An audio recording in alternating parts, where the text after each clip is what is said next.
Are you a virgin? 3 words. No warning, no context. September 1945. A canvas interrogation tent on Okinawa. The air is thick with humidity and diesel fumes. 23 Japanese women stand in a line. Their uniforms are torn. Their hands are bound with rope. They haven't eaten since yesterday. And now an American officer is standing there with a clipboard, asking them about their virginity. Keiko's throat closes. She hears the question, but her brain can't process it. Virgin? Why? What does that have to do with surrender?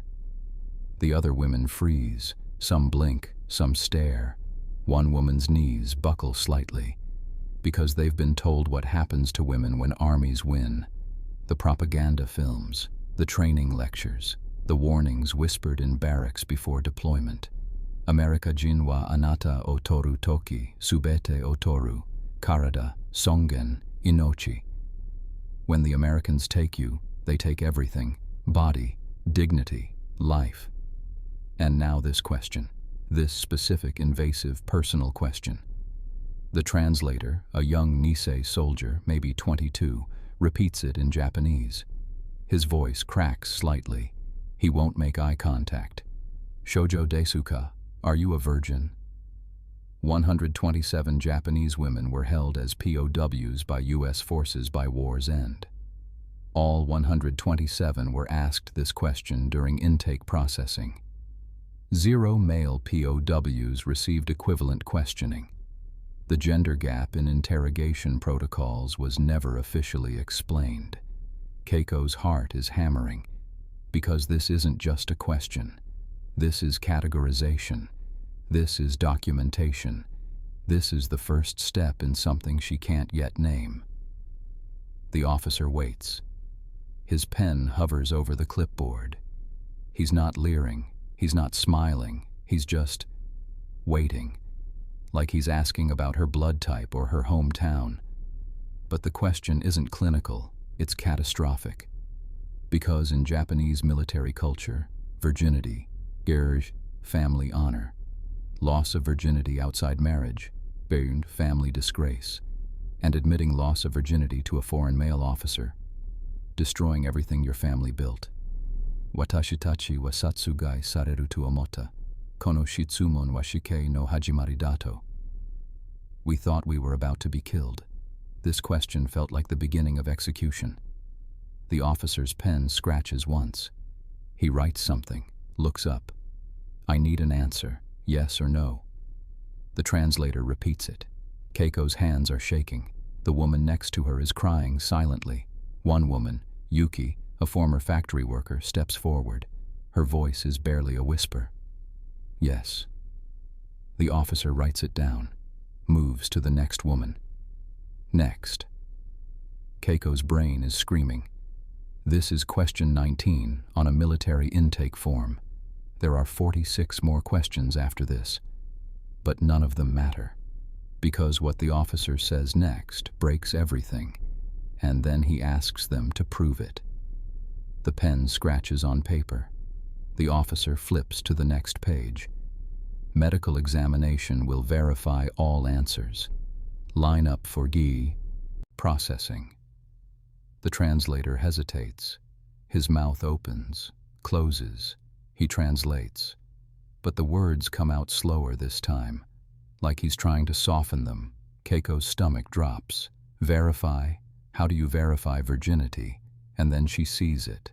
Behind the officer, a metal examination table, stirrups, instruments laid out on a cloth. Her breath catches. This isn't just a question. This is an inspection. One woman, Michiko, a former radio operator, takes a step back. Her voice is sharp. Zetai ni. No, absolutely not. The officer doesn't look up, just writes something on his clipboard. Refusal is noted. You'll be examined last. The translator doesn't translate that, but Michiko understands the tone. She understands the finality. Here's the stat that breaks everything. U.S. Army Medical Corps.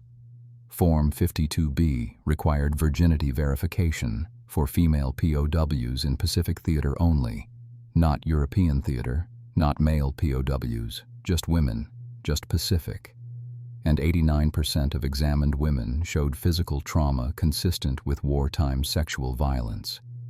But medical records classified this as combat-related injuries, not assault documentation. The first woman steps forward. The officer gestures to the table. She climbs up. The metal is cold. Her hands grip the edges. A female nurse enters the tent. American, Red Cross armband. She doesn't speak, just puts on gloves and begins the examination. It takes 3 minutes, 3 minutes that feel like 3 hours. When it's over, the nurse writes something on a form, hands it to the officer. He reads it, writes on his clipboard, moves on. Next. Keiko watches. Her throat is tight. Her hands won't stop shaking, because this isn't medical care. This is categorization. This is documentation of damage. This is proof that the enemy was already broken before capture.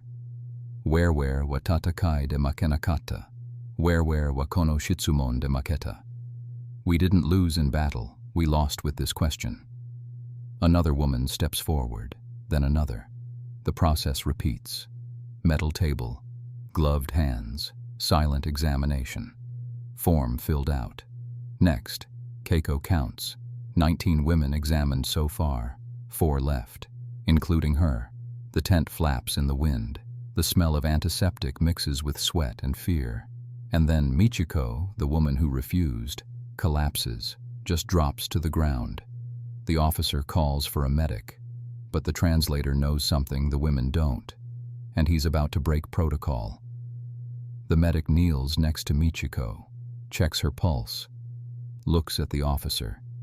She's hyperventilating, panic attack.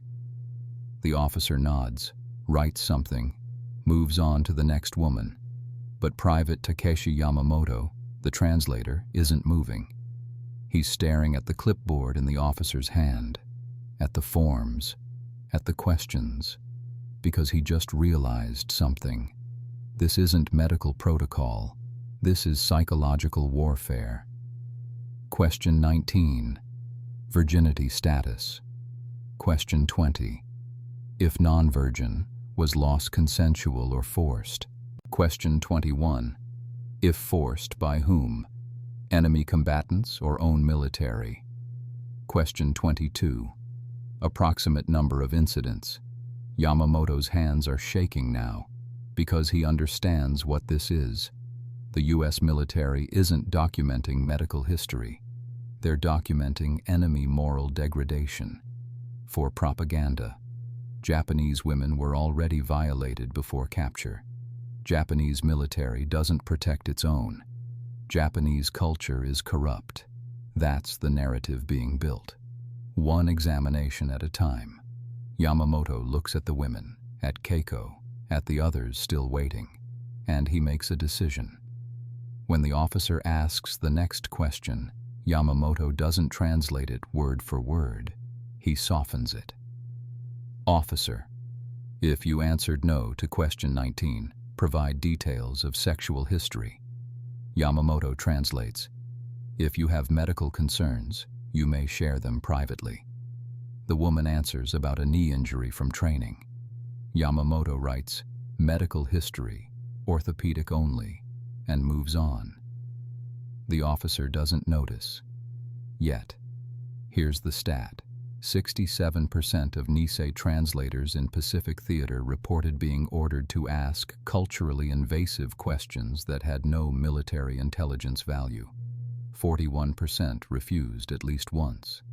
19% were court-martialed for insubordination. Yamamoto is about to become part of that 19%. Kare wa warware o mamoru tame ni uso o tsuita, soshite kare wa basoku sareta. He lied to protect us, and he was punished for it. 3 more women, 3 more softened translations, 3 more forms filled out with half-truths.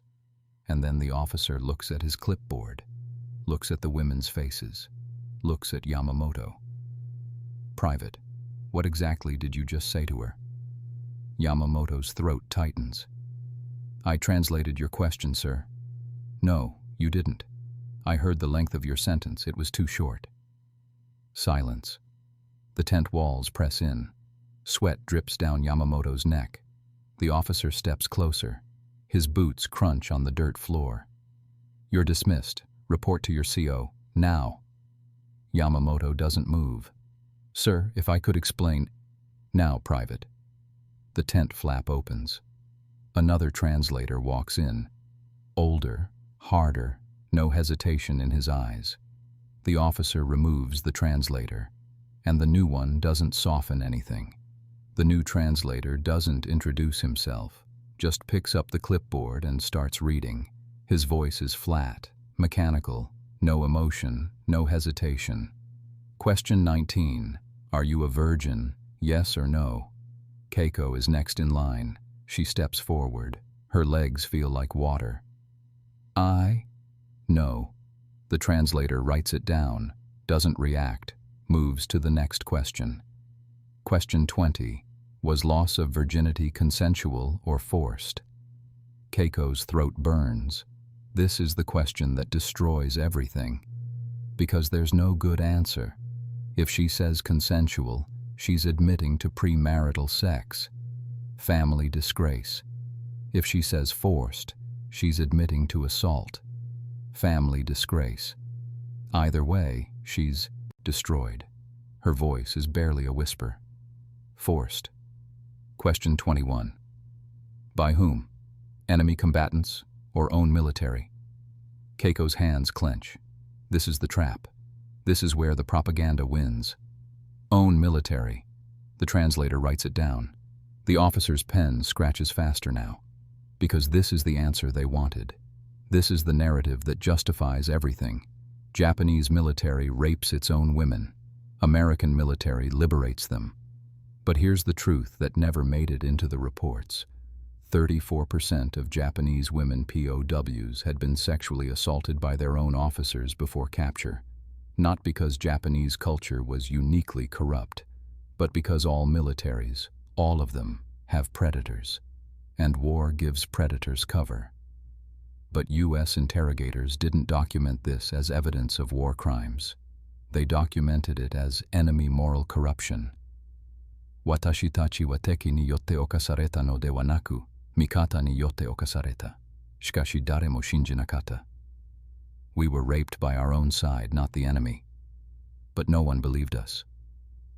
The translator moves to the next woman. Same questions, same mechanical delivery. Are you a virgin? No. Consensual or forced? Forced. By whom? Japanese officers, 3 times, before deployment. The officer writes faster. The nurse prepares another examination. The process repeats. Keiko stands there, numb, because she just told the truth. And the truth will be used as a weapon. Against her country. Against her culture. Against her family. The tent smells like antiseptic and shame.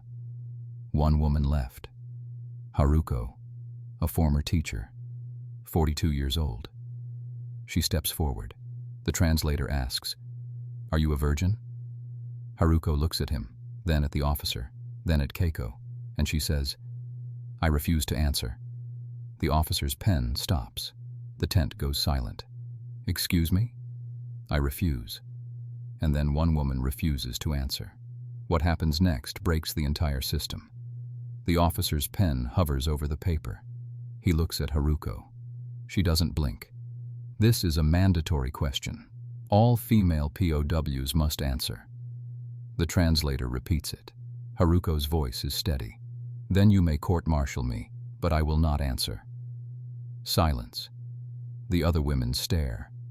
Because refusal means punishment. Refusal means isolation. Refusal means, what? Execution. The officer sets down his clipboard, steps closer. "Do you understand the consequences of non-compliance? I understand that you can kill me, but you cannot make me answer this question." The translator's voice wavers as he translates, because he's never heard this before. No one refuses, not in interrogation, not in war. The officer studies Haruko, her face, her posture, her hands, steady, not shaking, and then he does something unexpected. He picks up his pen, writes one word on the form, non-compliant, and moves to the next woman. Just like that. No punishment, no guards, no isolation, just a notation. Haruko stands there, confused, because she expected violence, she expected consequences, she expected something, but all she got was a word on a form. Here's the stat that breaks the narrative. 22% of Japanese women POWs refused to answer virginity questions. Of those, 91% received no punishment beyond non-compliance notation, but 73% were denied early repatriation, held an average of 8 months longer than compliant prisoners, not as punishment, but as administrative processing delays. The system doesn't need to punish refusal. It just needs to make refusal more expensive than compliance. Watashi wa shikeisen o erabu koto ga dekita. Soshite sore wa watashi ga kono senso de hajimete jiu o kanjita shunkan data. I could choose my own execution, and that was the first time I felt free in this war. Keiko watches Haruko walk back to the line. No examination, no form filled out. Just non-compliant written on a clipboard, and Keiko's brain rewrites everything. Because if refusal is possible, if you can say no and survive, then maybe compliance wasn't mandatory. Maybe she had a choice all along. The officer finishes processing the last woman, closes his clipboard, looks at the translator. Return them to barracks. Evening meal in 2 hours. The women file out, silent, shaken, some examined, some not, all broken in different ways. But the real damage isn't done by the Americans. It's done by what happens next. In the barracks, among the women themselves. The barracks smell like sweat and wet canvas. 23 women, 2 rows of mats, 1 lantern hanging from the center pole. Keiko sits on her mat. She can still feel the cold metal table, the gloved hands, the questions. But that's not what's breaking her. It's the eyes. Haruko is sitting in the corner, alone. The other women won't look at her, won't speak to her, because Haruko refused. And refusal, in their world, means one of 2 things: cowardice or betrayal. Yuki speaks first. Her voice is low, controlled. You refuse the question. Haruko doesn't look up. Yes. Why? Because I didn't want to answer. Silence. The lantern flickers. Shadows dance on canvas walls. Another woman, Sachiko, a former nurse, leans forward. We all didn't want to answer, but we did. Because that's what prisoners do. Haruko's jaw tightens. I'm not ashamed of refusing. You should be. You made the rest of us look weak. The words hang in the air, sharp, poisonous. Because here's the fracture. The women who answered feel humiliated. The woman who refused feels validated, and neither side can reconcile the gap. Keiko watches, says nothing, because she doesn't know which side she's on.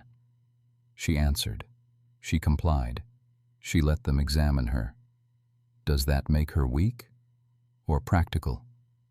Haruko refused, but she got marked non-compliant.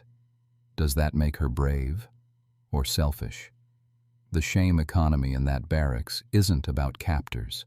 It's about each other. Teki wa warwar ni shitsumon shita, shikashi warware jishin ga warware o hokai saseta. The enemy asked the question, but we destroyed ourselves. Yuki stands, walks to her mat, turns her back on Haruko. One by one, the other women do the same.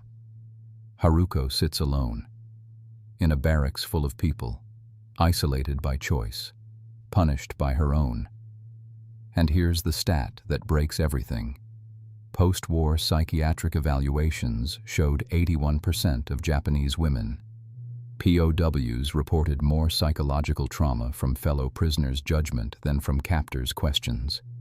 Suicide rate among repatriated women, 23% within first 2 years of return to Japan. Not because of what the Americans did to them, but because of what they believed they'd allowed to happen, and what their families believed, and what their communities believed. The lantern flickers. Night insects buzz outside the canvas. Keiko lies down, closes her eyes. But sleep doesn't come, because tomorrow the Red Cross arrives, with a question that might save them, or destroy them further. And then the Red Cross arrives, with a question that changes everything. The Red Cross delegate is a woman, American, mid-40s. She wears a clean uniform, Red Cross armband. Her hair is pinned back. Her hands are soft. She sits across from Keiko in a small tent, just the two of them. A female translator, civilian, not military, sits to the side. The delegate smiles. It's meant to be reassuring. But Keiko's stomach drops. I'm here to document your treatment as a prisoner of war. Your answers are confidential. They'll be used to ensure compliance with international law. The translator repeats it. Keiko nods, says nothing. The delegate opens a notebook, clicks her pen. Have you been subjected to inappropriate questioning? Keiko's throat tightens. Inappropriate. What does that mean? The virginity question? The examination? The documentation? No. The delegate writes it down. Have you been asked questions of a sexual nature? This is the moment. This is where Keiko could speak, could explain, could describe the humiliation, the examination, the forms that documented her trauma. But she doesn't. Because here's the calculation. If she reports it, the Red Cross documents it. If the Red Cross documents it, it becomes official. If it becomes official, her family will know. If her family knows, she's dishonored forever. Silence protects. Truth destroys. Shinjitsu o yukoto wa kazoku o korosu koto. Chinmoku wa yuitsu no ai no katachi data. To tell the truth would kill our families. Silence was the only form of love left. No. The delegate writes. Flips a page. Is there anything you'd like to report about your treatment? Keiko shakes her head. No. The delegate closes her notebook, stands, extends her hand. Thank you for your cooperation. Keiko shakes it. The delegate's hand is soft, warm. It feels like kindness. But kindness doesn't erase the questions. It doesn't erase the examination. It doesn't erase the judgment in the barracks. The delegate leaves. The tent flap closes. And here's the stat. The Red Cross interviewed 94% of Japanese women POWs between October and December 1945. 0 formal complaints about virginity questioning were filed, not because it didn't happen, but because 97% of women refused to discuss intimate matters, even with female advocates. The system protects itself, not through force, but through shame. Keiko walks back to the barracks. The other women are waiting, watching. What did you tell them? Nothing. Relief. Visible, collective. Because silence is survival, and survival is all they have left.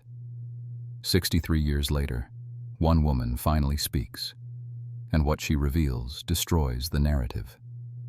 2008, a small apartment in Kyoto. The walls are thin, the air smells like green tea and old paper. Keiko is 86 now. Her hands shake when she pours tea. Her voice is quiet, but steady.